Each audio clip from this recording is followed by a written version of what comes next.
From the center of Metro Nui, this is the Bionicle Inspiration series where we are covering round 2 of the Bio-Cup 2019 in our Bio-Cup coverage for this year.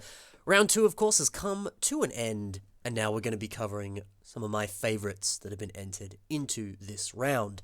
And then, of course, after this episode, we'll do the roundup, where we cover every mock that was entered in round 2, as well as cover the redemption round for that round, and go into a little bit more detail, speculate, all that sort of stuff, but that's not what we're talking about today. We're going to just be focusing purely on round 2. I imagine by now, the time that this episode has come out, you'll already know what round 3's round is. I already know, but at the time of recording this, it has not been announced just yet. You can stay tuned for an episode focusing on that, and stay tuned for that because, hey, it's always exciting seeing what comes out of those awesome round ideas. Feeling a little bit under the weather today. I'm a little sick at the time of this recording, but we're going to soldier on anyway and record because I ain't going to let that be an excuse for us to not continue the Bio-Cup coverage. So if you notice a little bit of that today, that's what that is. Let's begin with the first mock. This is one by Alex Park Designs and is called Pili, Earthen Mother. One of the things I really like about this mock is all of these tan cheese slopes that sort of just decorate the bottom of it. They're just poured out like that, nice and pretty like.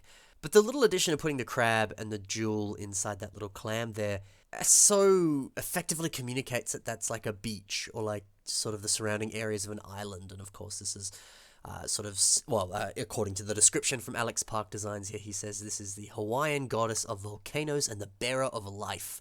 So just that little simple addition of kind of establishing some sand and land around the island, I think that does a lot for the mock. It really sort of simulates the setting of the mock itself and sort of actually communicates quite a lot. And it kind of blows my mind how literally kind of 4 pieces there, you know, a whole bunch of tan cheese slopes, a crab, a jewel, and a clam. I immediately can tell that this is the beach, this is a nice island, a tropical paradise, might even be Hawaii. And then as we read the description, hey, turns out that's correct.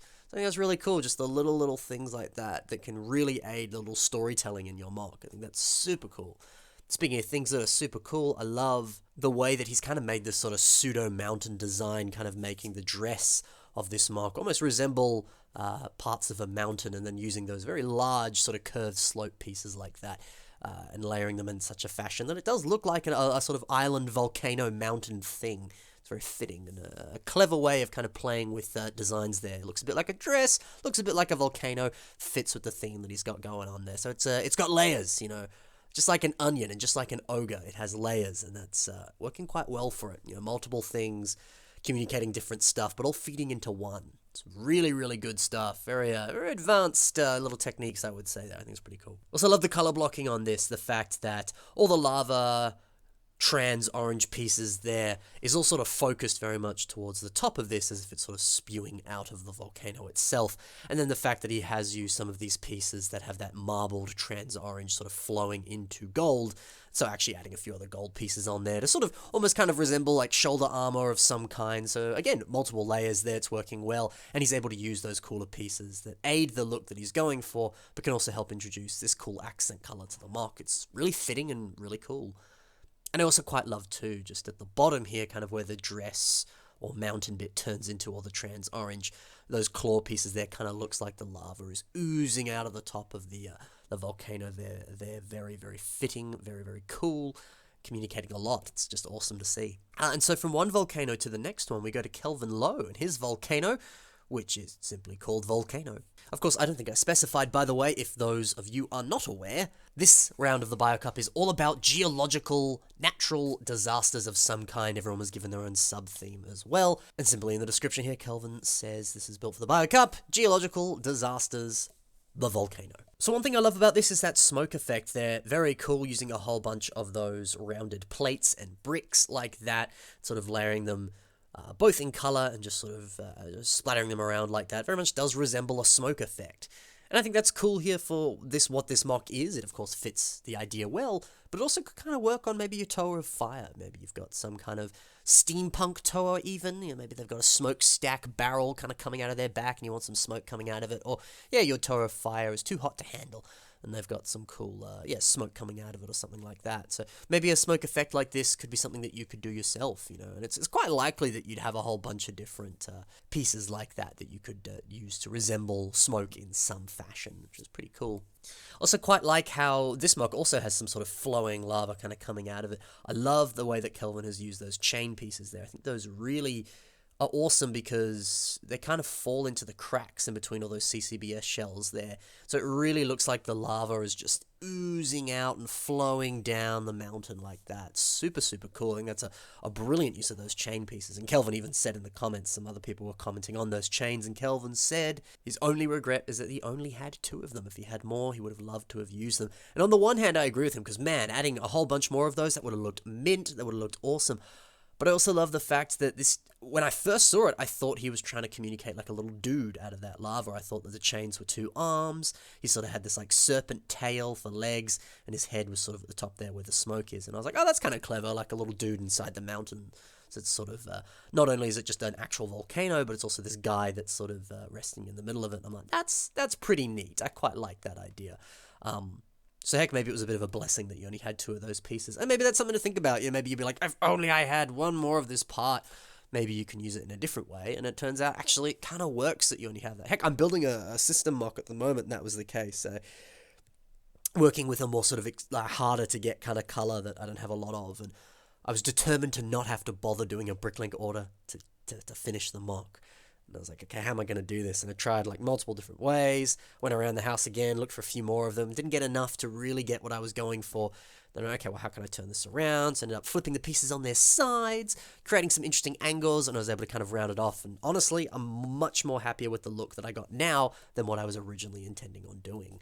And I think that's really cool. So maybe that's something you can consider is go, maybe I don't need to buy pieces. Maybe I can use what I've got. How can I reimagine this in some way? How can I reinvent what I've been doing? And can that actually feed the design in a good way, Something interesting to think about, something that works quite well. And again, that might not have been the intention that Kelvin was doing at all, but I see a little man and I like it. Also, obviously the elephant in the room here, all this big old mesh of CCBS pieces here.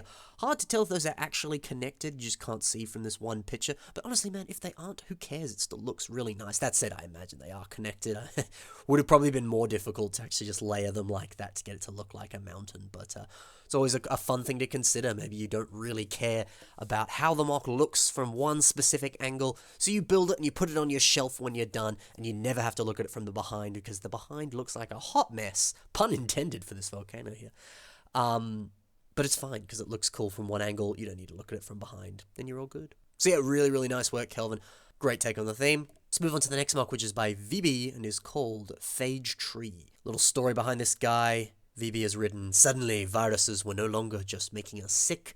Instead, they began manipulating their hosts in new, bizarre ways as to create new forms for themselves. Pretty cool. I like the concept. Always a fun little thing to do like that. Just put a little tiny paragraph, couple sentences or something, just to establish a nice mood for the mock, or give a bit of story or context or something. It's always cool. So I love these 2 characters here with gas masks. I think they look fantastic, and I love the use of the different cloth pieces there, whether it's the black ones or this dark blue one that came in an Ninjago set, or even the almost looks a bit more spring green there. Is it actually spring green? I have one right here. No, I thought it was olive green. I thought that was the cloth that came from the Boba Fett CCBS set. I'm pretty sure it's olive green. It's in my hand right now. It is olive green, unless my eyes are deceiving me, and I'm a little sick, so maybe they are, but I doubt it.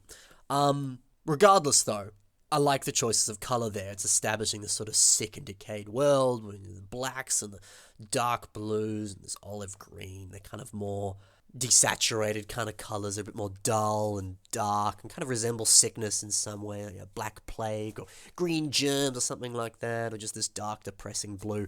Kind of does set up a bit of atmosphere there. I think that's, again, another thing that's kind of working on multiple layers there. It's good color choice, and also just these characters look cool because they are these creepy, faceless men with big, shady, ripped up cloaks that are kind of covering their body, creating this kind of post-apocalyptic look. It looks awesome. Really, really like it. Yeah, brilliant gas mask designs there.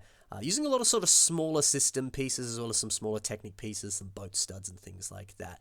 But really effective, cool-looking gas mask designs. Also love this flamethrower that he's got here. Really cool design and really awesome effect there. All these flame pieces, this bush, really creating this sort of explosion-y boom kind of effect with a skull there and how it seems to be damaging this. I assume this is the phage tree that this mock is named after. Awesome kind of sci-fi vibe to it. Not too sure what's going on to some degree, but I like that because it is a sort of sci-fi mock, Very much does have this element to it of just like, whoa, it's so out there and so different, and that's one of the coolest things about sci-fi, isn't it? So I love that. And I also love all these tentacles here, kind of at the base of this tree, how it kind of looks like this moving creature.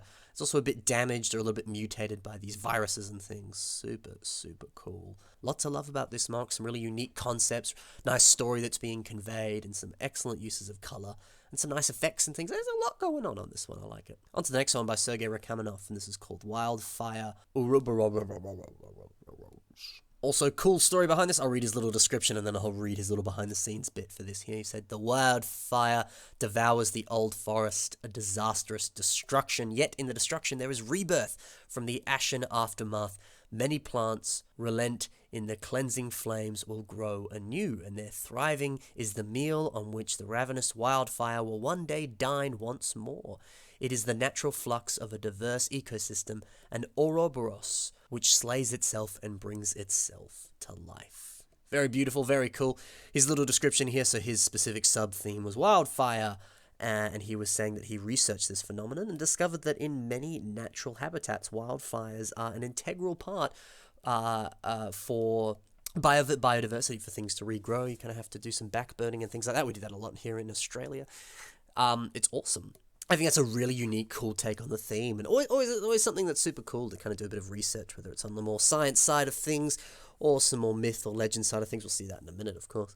But yeah, doing a bit of research and seeing if that can inform your mock to some degree. I know our good friend Gringat does that, actually. He in the past has made Toa of elements on the periodic table, and because he is a bit of a man of science himself, he would do a bit of research on it and go, well, if a being were to have power over this specific element, what sort of stuff could they do? And so you go, oh, well, because they have control over this element, they'd actually be able to do this, that, and the other, and that would inform how the mock would look, or it would just be able to help him write a story for it, because it's kind of like, well, they can control this and do that. And a lot of cool stuff, if you do your research, can really help you inform a mock. Sure, research can be one of the more boring things.